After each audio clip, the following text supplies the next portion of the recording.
Hello friends, आज मैं mutual fund portfolio के वन डे चेंज रिटर्न्स को देखेंगे। साथ ही साथ मार्केट एलोकेशन, जिसमें लार्ज कैप, मिड कैप एवं स्मॉल कैप के अंतर्गत कितने कितने अमाउंट में इन्वेस्ट किए गए हैं वो यहाँ पर देखेंगे। साथ ही साथ कितने अमाउंट में फॉरेन इन्वेस्टमेंट किए गए हैं और अलग अलग म्यूचुअल फंड के अंतर्गत गोल्ड एवं सिल्वर ETFs के अंतर्गत कितने अमाउंट में एक्सपोजर लिया गया है वो यहाँ पर वीडियो के अंतर्गत देखेंगे। अगर आपको वीडियो पसंद आता है तो वीडियो को लाइक एवं चैनल को सब्सक्राइब करना ना भूलें। यहाँ पर अगर बात करें तो करंट के अंतर्गत जो टोटल अमाउंट्स होल्डिंग लिए गए हैं मेरे द्वारा वह यहाँ पर देख सकते हैं, जिसमें टोटल जो म्यूचुअल फंड जो यहाँ पर शामिल किए गए वो टोटल 8 के नंबर्स में है। इसमें अगर बात करें वन डे चेंज रिटर्न्स का, यह रिटर्न जो है वह 17 दिसंबर 2025 के मार्केट के आने वाले रिटर्न्स के बाद यहाँ पर आपको दिखाए जा रहे हैं, जिसमें यहाँ पर वन डे चेंज रिटर्न्स देख सकते हैं। टोटल ओवरऑल रिटर्न्स अभी तक का यहाँ पर है और टोटल अमाउंट इन्वेस्टेड आप यहाँ पर देख सकते हैं।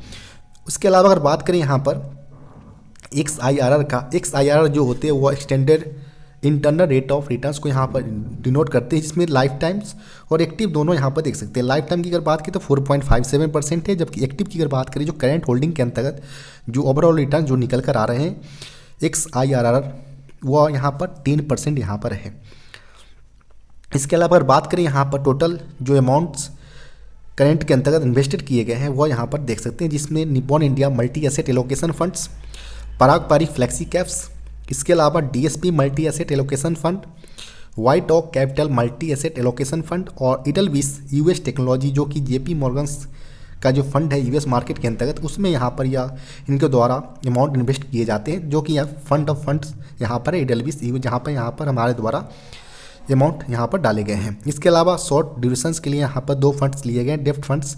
एक यहाँ पर है शॉर्ट ड्यूरेशन डेप्ट फंड जो कि निप्पॉन इंडिया का है, और एक यहाँ पर ICICI prudential credit risk fund को यहाँ पर शामिल किया गया, जबकि टैक्स सेविंग के लिए यहाँ पर SBI ELSS टैक्स सेविंग का यहाँ पर फंड को इंक्लूड किए गए हैं। इसके अलावा अगर बात करें यहाँ पर वन डे चेंज रिटर्न्स का, तो यहाँ पर ज़्यादातर जो यहाँ पर फंड है इसमें नेगेटिव रिटर्न्स है, चूँकि यहाँ पर अगर बात करें जो 17 अक्टूबर 2025 का जो मार्केट्स का सिनारियो था वो नेगेटिव साइड डाउन साइड था। इस कारण से यहाँ पर सारे रिटर्न जो है वो नेगेटिव साइड में ही है।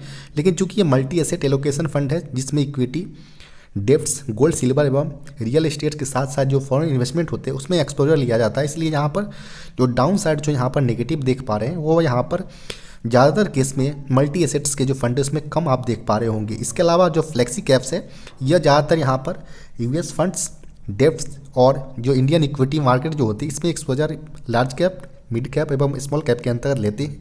इस कारण से यहाँ पर आप ज़्यादा डाउनसाइड यहाँ पर देख सकते हैं रिटर्न्स। इसके अलावा यहाँ पर US टेक्नोलॉजीज की भी यहाँ पर देख सकते हैं रिटर्न्स, और डेप्ट्स फंड्स जो है जितने भी और टैक्स सेविंग का इसका रिटर्न्स वन डे चेंज यहाँ पर देख सकते हैं। इसके अलावा यहाँ पर बात करें एलोकेशन की, अगर बात करें इक्विटी एसेट एलोकेशन का, तो सेक्टर वाइज अगर देखें यहाँ पर फाइनेंशियल के अंतर्गत यहाँ पर 30.43% यहाँ पर एलोकेशन लिया गया टोटल होल्डिंग्स का। टेक्नोलॉजीज के अंतर्गत यहाँ पर 15.21% का, और कंज्यूमर डिस्क्रेशनरी की अगर बात करें तो 11.16% का एक्सपोजर यहाँ पर लिए गए हैं। इसके अलावा यहाँ पर एनर्जी यूटिलिटीज़ की अगर बात करें तो 8.72% का है, जबकि मटेरियल के अंतर्गत 6.63% का यहाँ पर एक्सपोजर अमाउंट का लिया गया है। इसके अलावा अगर बात करें यहाँ पर इंडस्ट्रीज में 5.11%, कंज्यूमर स्टेबल्स की अगर बात करें तो 4.96% का एक्सपोजर टोटल होल्डिंग का यहाँ पर लिया गया है, जबकि हेल्थ केयर के अंतर्गत 4.79% और रियल एस्टेट के अंतर्गत यहाँ पर 0.91% का लिया गया है। कुछ केस यहाँ पर सेक्टर अनस्पेसिफाइड है जिसमें 0.22% का है, और कुछ छोटे छोटे जो यहाँ पर सेक्टर है जिसको कुल मिलाकर यहाँ पर अमाउंट जो है वह 11.86% का यहाँ पर एक्सपोजर लिया गया है। इसके अलावा यहाँ पर बात करें मार्केट कैप वाइज देखिए अगर इक्विटी एसेट एलोकेशन का, तो यहाँ पर लार्ज कैप के अंतर्गत 79.58% का एक्सपोजर लिया गया है टोटल होल्डिंग्स का, मिड कैप के अंतर्गत 12.60% का, जबकि स्मॉल कैप के अंतर्गत 7.82% का एक्सपोजर यहाँ पर लिए गए हैं। कंपनी वाइज अगर देखें तो कंपनी वाइज यहाँ पर जो equity asset allocation company wise जो है जिसमें JP मॉर्गन्स जो टेक्नोलॉजी फंड है US मार्केट के अंतर्गत, वहाँ पर इडलविस US technology fund of fund के द्वारा यहाँ पर अमाउंट यहाँ पर इन्वेस्ट किए जा रहे हैं मेरे द्वारा। इसके अलावा यहाँ पर HDFC बैंक को अलग अलग जो यहाँ पर Nippon India multi asset allocation fund के द्वारा यहाँ पर जो निपॉन इंडिया का गोल्ड ETF बीच है, यहाँ पर टोटल होल्डिंग्स जो लिए गए हैं वो 3.53% का यहाँ पर लिया गया है। गवर्नमेंट सिक्योरिटीज़ की अगर बात करें तो 3.43%। वहीं यहाँ पर बात करें ICCI की अगर बात करें तो 3.30% का यहाँ पर एक्सपोजर लिया गया है। अगर कंपनीज़ की अगर बात करें तो यहाँ पर अदर कंपनीज़ का आप देख सकते हैं। इसके अलावा यहाँ पर MSCI वर्ल्ड ETF जो हुआ वर्ल्ड के अलग अलग कंट्रीज़ के जो यहाँ पर टॉप मोस्ट जो कंपनीज होते हैं उसको ये ट्रैक करता है, जिसमें जापान, ताइवान, चीन, US मार्केट और भारत की जो होती है कुल मिलाकर यहाँ पर एक्सपोजर यहाँ पर इसके अंदर 2.42% का एक्सपोजर लिया गया है। इसी प्रकार आप अलग अलग स्टॉक्स का यहाँ पर आप देख सकते हैं कितने कितने स्टॉक्स के अंतर्गत यहाँ पर एक्सपोजर टोटल होल्डिंग का लिया गया है।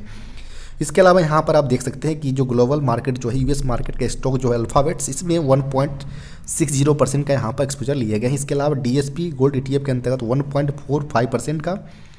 इसके अलावा यहाँ पर माइक्रोसॉफ्ट कॉर्पोरेशन जो US का है, इसमें यहाँ पर 1.15% का एक्सपोजर लिया गया है टोटल होल्डिंग्स का।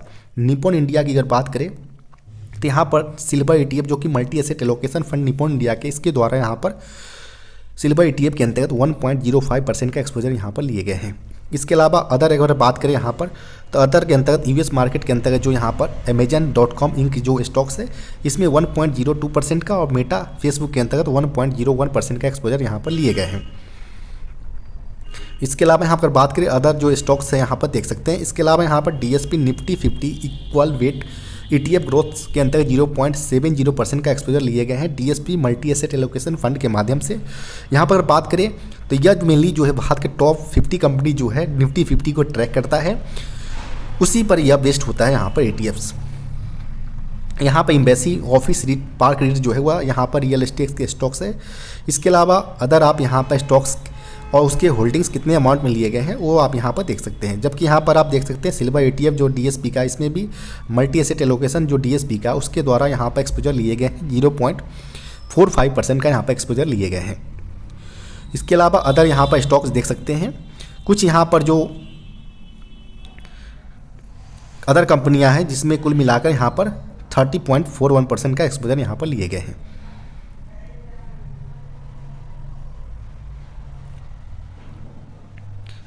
अगर आपको वीडियो अच्छा लगता है तो वीडियो को लाइक एवं चैनल को सब्सक्राइब करना न भूलें।